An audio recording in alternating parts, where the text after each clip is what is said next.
ఏంటి వంకాయ కూర తిని తిని బోర్ కట్టేసిందా? నా స్టైల్ వంకాయ మసాలా కర్రీ ట్రై చేయండి. ఇక్కడ ఉన్నవన్నీ రెడీ చేసుకొని పెట్టుకోండి. ఒక ప్యాన్ తీసుకొని అందులో నువ్వులు పల్లీలు వేయించాలి. అదే ప్యాన్లో కాస్త ఆయిల్ వేసుకొని 2 లవంగాలు, 2 యాలకులు, ఆనియన్స్, టమాటోస్, కొత్తిమీర, చింతపండు వేయించాలి. ఎగేలోపు మనం వేయించుకున్న పల్లీలు నువ్వులు గ్రైండ్ చేయాలి. గ్రైండ్ చేసిన పౌడర్లోనే ఇప్పుడు వేయించుకున్నవన్నీ వేసేయాలి. వేసిన తర్వాత అందులోనే కాస్త ఉప్పు, కారం, పసుపు, ధనియాల పొడి, కుడక పొడి, అల్లం వేసి మిక్సీ పట్టాలి.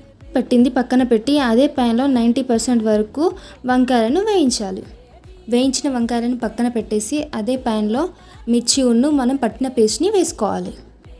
15 మినిట్స్ లో ఫ్లేమ్లో పెట్టిన తర్వాత చిన్నగా ఆయిల్ పైకి పేరుతుంది. అప్పుడు వాటర్ వేసుకోవాలి. ఎందుకంటే గ్రేవీ కోసం వాటర్ వేసుకోవాలి. గ్రేవీ మరుగుతున్న టైంలో ఆ వంకాయలను కూడా అందులో వేసుకోవాలి. వేసుకున్న తర్వాత 15 to 20 మినిట్స్లో కర్రీ మనకి రెడీ అయిపోతుంది. అప్పుడు గుమగుమలాడే గుత్తి వంకాయ మసాలా కర్రీ రెడీ అయిపోయినట్టే.